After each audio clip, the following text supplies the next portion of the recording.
Hi there. Today, Letitia and I will be having a conversation on our very last topic of the series of the boundaries journey, which is on emotional boundaries. But before I kick off things, then I'd just like to personally welcome Letitia to the conversation. Hi, Letitia. Hi, Rachel. I'm very happy to be back here with you and have a great conversation about emotional boundaries. Cool. Okay, then. So, emotional boundaries. Now, these are just as challenging as mental boundaries because, well, they are about the rules and the invisible lines of boundaries that we set to protect our inner world. Now, internal boundaries are about regulating the relationship that we have with ourselves. Learning to effectively manage negative thoughts and feelings is empowering because it helps us to actually follow through on the goals and the commitments that we have with ourselves.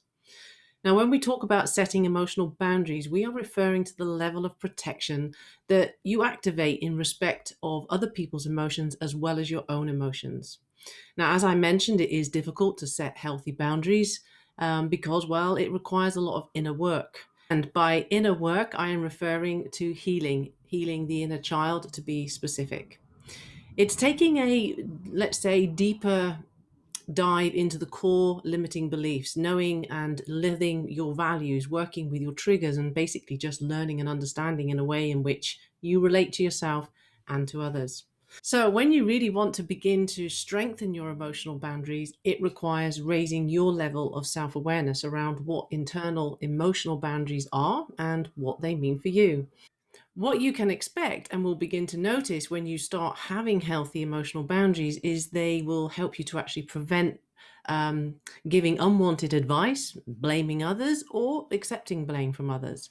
They will also help you to protect from the feelings of guilt for the negative feelings that someone else is having and their problems, or even over obsessing and taking other people's comments personally. So, what are your initial thoughts, Letitia, that you have on this subject? Well, we can start by saying that the creation of emotional boundaries happens through the separation of our feelings from those of others. This is very difficult if it was reinforced in us as children that our parents' feelings were due to our behavior. Let's remember that personal boundaries and relationships with others begin to emerge with the first relationship of our lives, meaning our parents. There is no doubt that for a child, parents represent the foundation of their relational world. In their psychological developmental stage, they perceive that the parents' emotions are related to how they behave. So, for example, if the parent is angry, it is because they are mean. Or if the parent is happy, then they have done something good. So later in adulthood, they may still carry this kind of inner belief into relationships with other people and feel responsible for how others feels. An example would be when someone around them is angry, it points the finger at them directly or indirectly as to why they are angry, triggering them that guilt they felt as children, and then they try to repair the situation by trying to fix the anger. Or in the case of people pleasers, trying to behave in a certain way to avoid provoking that anger and making sure that the other person is always okay, even at the expense of how they feel on the inside. Yeah, my recovering people pleaser part knows that behavior really well. So, for people maybe listening, I can imagine that it can be difficult to actually self-diagnose if they have weak boundaries or not. Um, Mm. but if you know what you're looking for, then there are those signs. For example, if you're somebody who tends to overreact to things, then this is a good indication that you have weak or that you lack these emotional boundaries. Or if you don't instinctively know where to draw the lines of emotional responsibility between yourself and another, it will also eventually have you feeling easily overwhelmed. Emotional overwhelm happens, right, because we carry the emotional burdens of others. And to be honest, it's not really our responsibility. So the quicker that we actually learn and accept that, then the better for all concerned, actually. And I'm sure, Letitia, you also have some signs that people can look out for to indicate that their emotional boundaries are on the weak side, right? Yes, the typical case of weak boundaries is the inability to recognize that no one has the power to make us feel in a certain way, and we should not let that power be available to someone else. An example might be when we feel happy while the other person doesn't. And for fear of appearing lacking in empathy, we suppress our happiness. Or conversely, when someone minimize or decide how you should feel about the situation. Mm. So let's say that you had an issues with your boss, and then someone tells you that you are exaggerating with your feelings. Nobody has the right to tell you how you should feel. And this can happen both within a relationship or in any other relationship. In fact, whether it's a friendship or a romance, a business relationship or family, there are attitudes that should never be tolerated, as these are emotional abuses that too often go unnoticed. Yeah, yeah, absolutely. For sure, that happens. Um, so something that was a personal challenge for me actually was, because I had weak emotional boundaries, was social anxiety. I would be anxious when out in public. So if I would enter a room, a meeting, for example, at work, I would be thinking that everyone in the room was noticing me. And worse, I would actually be thinking that I knew what they were thinking about me. And of course, that would be always fall on this negative, that they would have a negative judgment about me. And because of it, I was terribly like self-conscious. Yeah, I think that a lot of people can identify to your situation, to social anxiety. It's quite common. And so, talking about weak boundaries or rigid boundaries, there are people who are boundaryless regarding their emotional landscape and are unable to contain what is inside them by being explosive or aggressive or overexposing their emotions. For those who are confronted with this type of behavior, they tend to respond based on how much they allow this type of attitudes, or if instead they have not tolerance for behaviors that they consider abusive. So, who are the people who allow this behavior to happen? Those are the most insecure people with low self esteem and an underlying fear of being alone. And so, those are the people who tend to be compliant, to please others, and to accept inappropriate behaviors as well. Yeah. Again, absolutely. I know the truth to to people pleasing is actually about seeking and craving the approval of others. And that the downside to that is that you end up attaching your self-worth to what you think others think about you. And that then leads to this fear of rejection that has been my personal experience anyway. It was something that has, not so much now, but it did plague and it ruled my life for years. And when my fear of rejection was triggered, I unconsciously, because I wasn't actually aware of it at the time, was actually seeking out rejection from others. So I was expressing my true feelings was really challenging because of this fear of rejection. And in turn, I didn't truly let people in or really let them get close to me. And so my personal journey really has all been about building healthy emotional boundaries, which is why I'm quite passionate about this. It's about it was about understanding that my self-sabotaging behaviors and learning to make choices that would support behaviors that would no longer be about seeking rejection, but instead asking for what I wanted to receive. And of course, that really just boiled down to acceptance. But first, I really needed to become open to myself, let myself in, and to accept myself, because it's all rooted at the end of the day in my childhood wounding. So Yeah, totally, totally.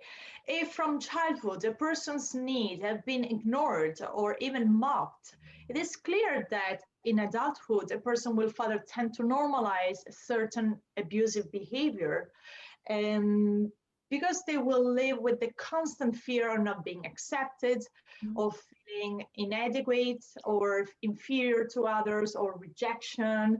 And these are the people that in social relationships tend to normalize or justify the behavior of others with phrases like, oh, she has a difficult personality, or she is, or he is a peculiar person, or even this attitude is just like him or her. We do this because at that moment we have decided to overlook it and stay in the relationship without stirring things up too much. However, the end result is to feel stifled by your own feelings of injustice in allowing someone else to be able to express theirs while you can't. You don't do that. And so the question to do to yourself should be, what are you willing to tolerate in order to stay in that relationship? mm, So draw on your own boundary lines and see how many of the relationships you have entered respect that line. And conversely, those with rigid boundaries will not tolerate this explosiveness at all, and they will turn their backs. It may seem healthy on the one end, but it's also true that there is a lack of curiosity in trying to understand where that emotional outburst came from.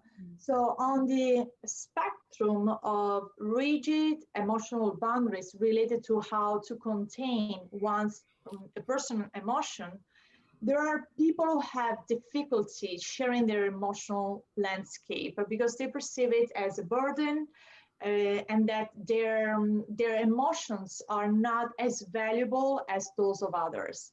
And people who don't share their emotion because of an internal rigidity due to a lack of connection to their own feelings. Unfortunately, we are raised to label our emotions into good and bad and banish the bad in every way. So, and by bad, I mean sadness, anger, shame, guilt, frustration, and whatever we label as bad. absolutely. And I just want to jump in here, Letitia, and dispel this myth that emotional health has this, like, this idea that no one doesn't have any negative emotions. That we should always be striving for complete and utter happiness and bliss. It's really complete and utter nonsense, and it's unrealistic, and that is unhealthy way to be thinking. True emotional healthy attitude is allowing yourself to feel whatever you need to be feeling at that any particular moment, because being human is about being here to experience all the emotions that are available to us, because each of them have a purpose.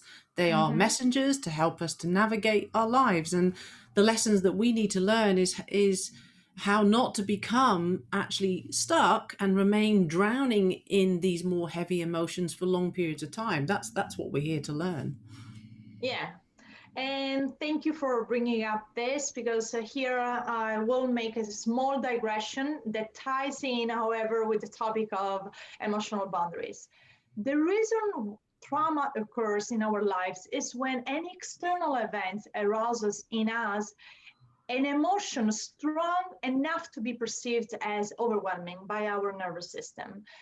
In reality, our nervous system is at that moment putting a limit to what it can absorb, without this meaning that it does not have the ability to do it so later, when the system is self-regulating, self-regulated. The problem arises when our brain records and associates that feeling of overwhelm with a particular emotion and puts the label of dangerous and unsafe, and therefore to be avoided at all costs. Basically, we spend most of our lives avoiding, suppressing, or even numbing our emotions. In doing so, as Brené Brown said, we allow ourselves to experience not only we don't allow ourselves to experience not only the emotions that we define as bad, but also the good ones. Yeah, I love Brené Brown. She's great. Anyway, I think there is another point that I feel is a good to mention, and that is this: the need to know if you are actually emotionally attached or detached. For example, or an example, shall we say, of when an emotional attachment occurs is when you become too invested in another person's struggle, and especially if that struggle is something that you yourself have experienced, because, well, then what happens is you may start to believe that you know what's best for that other person, and that's exactly what will draw you into and get you to become too emotionally involved, and then basically you start to take on this, like, or their pain, and you go to this kind of crusade that you want to help and save them, and when really what that person needs is compassion. Right. And in this regard, it is important to make a distinction between empathy and compassion, Yeah. starting from the fact that empathy is a beautiful virtue that we all should have because it is the basis of what connects us with others and leads us to help others. Empathy is the ability to tune into the feelings of others.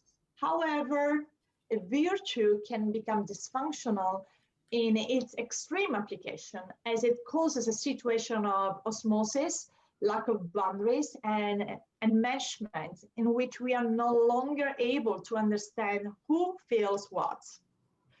In that case, we are not able to help anyone at all. Like I want to make the example of on the airplane when they tell you that in case of an emergency, you should wear your mask first and then help others. Because if you help others and you're not allowing yourself to be helped, well, guess what will happen? Yeah, compassion, on the other hand, is the use of empathy at a higher level. It is the ability to tune into someone's emotion, holding a space for that person without being enmeshed in it. So, remaining an empathetic observer, capable, however, of seeing the situation from a neutral space. Yeah, Um, is definitely. it clear? Yeah, The absolutely. It's completely clear. I mean, compassion for me is really the key to healing. And let's face it, humanity needs some compassion right now from each and everybody. I personally have found it to be the golden doorway, as I like to put it, to radical self acceptance and to self love. And I'm so passionate about it. I have done basically a few videos on it on my YouTube channel on the subjects of self love, self acceptance, and self compassion. So if you're interested, jump on over and have a look. But anyway, I think it's I think people who are attracted to watching these videos will identify themselves as a caretaker in a caretaker role within their relationships, be that a romantic or friendship. So to come back on that attachment versus detachment, often if you identify yourself as being in this caretaker role, I don't mean as such, that you're a nurse or something. I just mean that you adopt this kind of, that you feel that you need to take care of everybody. That you most likely tell yourself that because it's a family member or it's, a close friend, that you can't detach from them. But I want to challenge that. And challenge these people on this, because I can assure you that when you just dig a little bit deeper, you will find that there is a deeper belief that is feeding that thought. And when you can uncover what is blocking you from being able to detach yourself, that will be a key element in your self growth journey. So If you realize that you are too involved, it's time to act, time to identify what is that internal block. Yeah, totally agree. Yeah. And a boundary line should be innate in each of us. It should arise spontaneously and the outline in tandem with and outlined in tandem with self-esteem and self-love, as you were talking before. Unfortunately, this boundary does not automatically arise for everyone, as some struggle to draw this line and have it respected. Mm. So just remember that discussion and friction can occur. It's normal. However, comparisons that starts with you always have or you never have are generalization meant to accuse and trigger guilt. And they certainly don't serve to find common ground. So analyze how a relationship makes you feel. Try to be vigilant about the relationship um, in order to figure out whether it's time to change the course of it or it's time to walk away.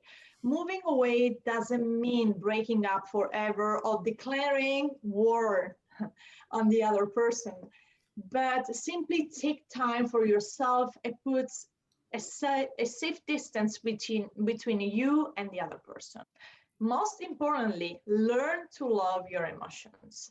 They are the vital flow within you, and this vital flow needs to be managed and not suppressed.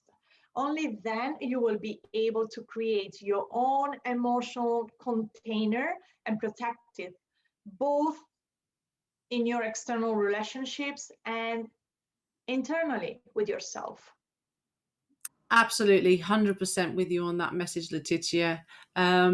Emotional boundaries are the foundation for living and owning our truth and to be authentic with ourselves. So, if you're looking to be authentic, you need to be in balance and you need to be at peace with your emotions. They need to be able to be flowing because they're here to teach us about ourselves and about others and just life in general. So, to love your emotions is to love yourself. That's how I'd like to end this video today. So, Letitia, this was a beautiful and insightful journey. And yeah, I'm really have enjoyed collaborating with you on this. And I'm looking forward to some further work that we will collaborate on together. Yeah, yeah, I am really grateful for this collaboration, and yeah, it was a great journey with you. So thank you, and thank to everybody that was listening to our videos, and I see As you next always, time. like, subscribe, and thank you very much for listening. Take care. Bye bye, Letitia. Bye, Rachel.